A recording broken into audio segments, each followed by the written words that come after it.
অগ্রণী ব্যাংকে আমার লকার, আর একটা ব্যাংকে পূবালী ব্যাংকে। সে পাকিস্তান আমল থেকে গহনাগাটির লকারই আমরা রাখতাম। এটা আমাদের পারিবারিক সবার।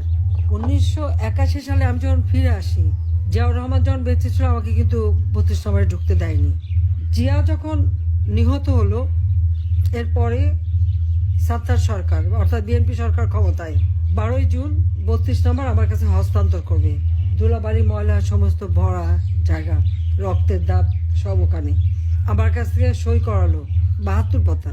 বললাম আমি আইনজীবী দ্বারা করবো, বাড়িতে তো মার্ডার হয়েছে, না সেটা হবে না। তারপরে প্রচার, কত শতভরি সোনা দানা পাওয়া গেছে, এই পাওয়া গেছে। আমরা হ্যাঁ, পাওয়া তো যাবে, আমরা তো ভেসে আসা পরিবার না। আজকে আবার অগ্রণী ব্যাংকে তালা ভেঙেছে। কেন তালা ভাঙলো? চাবি তো আমার কাছে, আমি তো এখনো জীবিত আছি। তা আমি যেখানে এখনো জীবিত আছি আর মামলায় কেবল একটা রায় দিয়েছে, রায়ের সব ধাপ তো শেষ হয়নি, তার আগে কেন হাত দেবে? এটা তো ডক্টর মোহাম্মদ ইউনূসের ব্যাংক ডাকাতি। সে লোক দিয়ে ব্যাংক ডাকাতি করছে, সেখান থেকে সব সোনা দানা বের করে এত ভরি। আমরা হ্যাঁ, ভরি তো থাকবেই।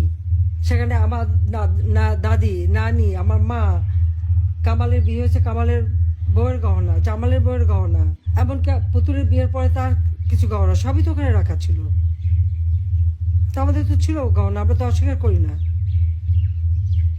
কিন্তু লকার ভেঙে সেগুলি বের করে এখন দেখানো, মানে তাদের কথা ভাবখানার জন্য প্রধানমন্ত্রী হওয়ার পরে আমি সব ওখানে রেখেছি। আমি চ্যালেঞ্জ দিচ্ছি যে প্রধানমন্ত্রী হওয়ার পরে কবে আমি অগ্রণী ব্যাংকে যে লকার খুলে এসেছি আর জিনিস রেখে এসেছি, সেই লগবুক বের করা হোক, দেখা হোক। আমার তো মনে পড়ে না যে আমি 96 সালে প্রধানমন্ত্রী হয়েছে প্রথম। সেই 96 সাল থেকে এ পর্যন্ত কোনোদিন অগ্রণী ব্যাংকে আমি যাইও নি, লকারও খুলিনি।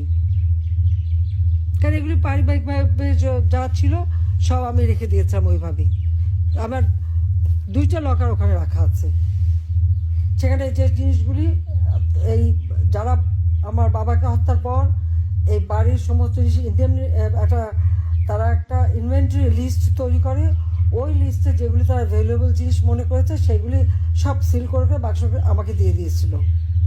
তা আমি সে কোথায় যাবো? আমার বাড়ি নেই, ঘর নেই, তো কিচ্ছু নাই থাকার। আমি লকার ভাড়া নিই, সেই লকারে যে সব কিছু ওইভাবেই রেখে আসি। তারা আমাদের ঘর বাড়ি যা ছিল সব তো লুটপাট করে নিয়েছি। 32 নম্বর বাড়িতে আমরা জনগণকে দান করে দিয়েছিলাম। সেটা প্রথমে আগুন দিল, তারপরে লুট করে ভাঙলো বুলডোজার দিয়ে। অজয় সাহেবের একটা বাসা সুধা সদন, সেটাও লুট করলো। সেখানে আমাদেরও, হ্যাঁ, সেখানে আমার অনেক গহনাগাটি ছিল, আমাদের সবারই ছিল।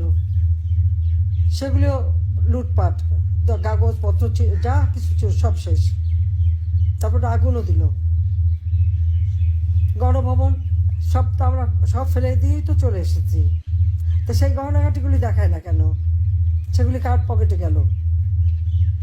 শুনছিলাম যে ইউনূস সাহেবের বড় মেয়ে নাকি এসেছিল, অনেক নাকি হীরার গহনা নিয়ে গেছে। তাহলে কি এগুলি আমাদেরগুলি নিয়ে গেল নাকি? ইউনূস তো নিজেও ঢুকেছিল ওই বাড়িতে সবাই মিলে, সেটা আমার প্রশ্ন।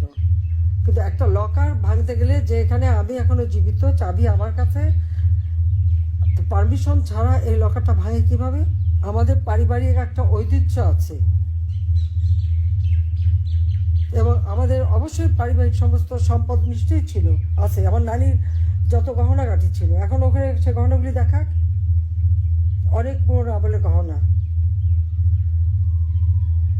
এখন শুরু করছে যে ওখান থেকে নাকি সব নাকি ওখানে রেখে আসছি।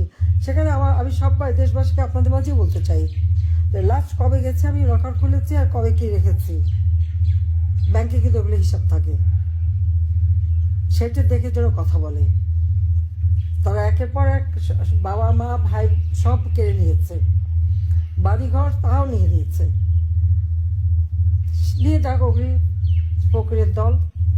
কিন্তু এই যে অপবাদ দেওয়া, এই অপবাদ দেওয়া কেন?